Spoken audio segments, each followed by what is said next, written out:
Paul Graham from Optimal Body Personal Training. Today I have the final part in our video series on how to lose weight without fad diets and without counting calories.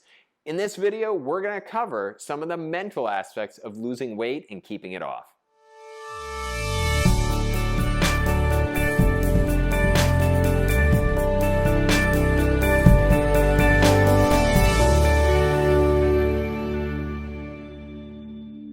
Video, we're going to be talking about some of the mental aspects of losing weight. It's important to note right off the bat, we are just going to scrape the surface of some of the most important things that we're coaching our clients on every day. Most people don't understand what a huge impact these types of things are having on their ability to reach their goals and sustain those results long term. These are probably the most important things we actually spend our time coaching our clients on. First one we're going to talk about is, what are you trying to measure with the scale?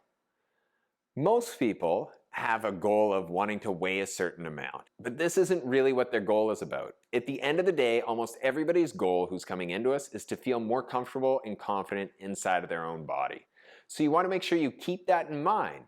Is the scale actually measuring how confident you feel inside of your own skin? You want to remember that the scale is just one component of measuring success. It's not the sole determinant of how well you're doing in reaching your goal. You need to find other tools to measure how well you're moving towards your goals. The next thing is that you need to change who you are and how you're living your life. This is something that a lot of people will kind of acknowledge and say, yeah, I know that.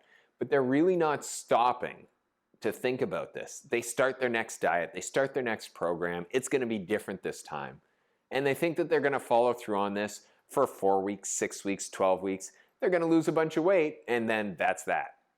The reality is you actually have to genuinely change who you are and how you're living your life if you want results to be sustainable. And this isn't a bad thing. A lot of times people get a little bit uncomfortable when this topic comes up. Look at it this way. You get to decide who you want to be and how you want to live your life. This is an exciting thing. You can be who you want to be. If you want to be someone who's leaner, you need to start living a life that reflects that. When you figure out who you want to be, how you want to live your life, and then you're actually in line with those things and what you're doing day to day, all the challenges with body composition stop being an issue. You actually start losing weight and start heading where you want to go, and it's a much easier, enjoyable process. I don't want this to sound like it's easy, it's no problem. This is a learning process. It takes time, it takes hard work. But the first thing you want to do is establish this. What do you want? Who do you want to be? Transitioning off the last point, once you've established who you want to be, how you want to live your life, you want to stop and ask yourself, is my original goal in line with those values? Oftentimes, clients have a big discrepancy between what their goal is and how they want to live their lifestyle. When there's a big discrepancy, you're going to have problems reaching those goals. You're either not going to be able to reach them, or you're going to reach them and be miserable, which doesn't lead to sustainability. For example, some of our clients have very busy social lives, and they want to be going out with their friends, with their family members, 3, 4, 5, maybe even more times in a week. But then they want to drop 50 pounds in 6 months. These two things are going to be very difficult to be in line with one another. It's incredibly challenging to be going out at that frequency and be reaching weight loss at that pace. It's possible, but almost impossible. On the other hand, socially, you want to go out once a week, twice a week. That's much more in line. And you have to factor in all the different components. How much time do you want to spend exercising? How many times a week do you want to eat sugar? How many times a week do you want to drink alcohol? How much do you want to have?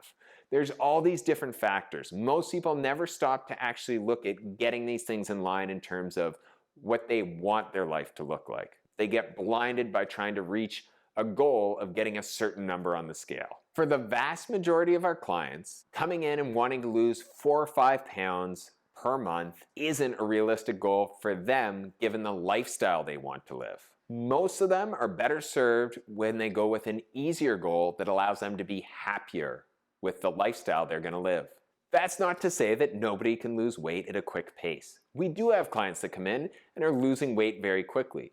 But the important thing is that they want to live that type of lifestyle, and they are genuinely comfortable with starting to change who they are and become that person. It's not just something they're doing for a short window of a few weeks. Next thing is what we call consistency before complaints.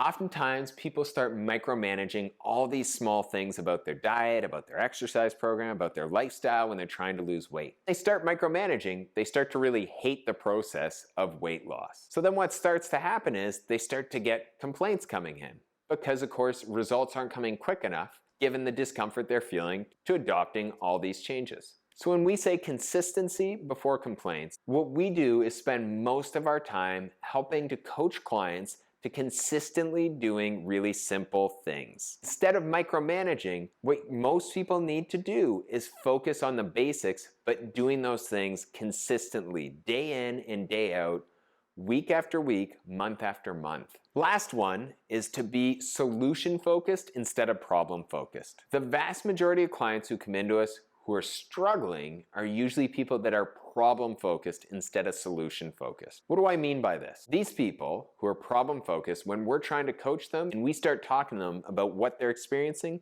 we'll start to list off all the problems on why they're struggling to make changes. The problems and concerns they bring up are real and they're valid. But what needs to happen is quickly that energy needs to focus away from the problem and instead be invested in the solution to the problem. Usually when we start trying to coach these people, they'll get into the what we call yeah but syndrome.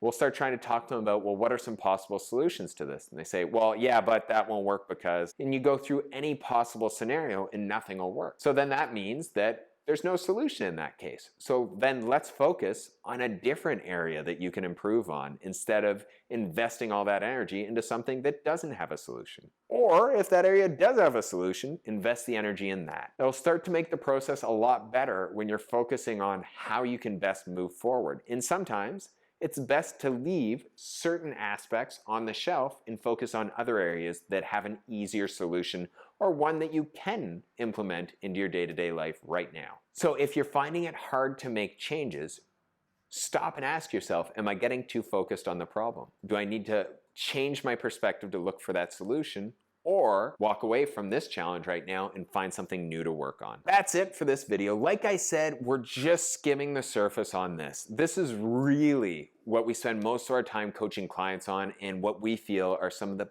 big keys to moving towards your goals and getting sustainable results, not just short term.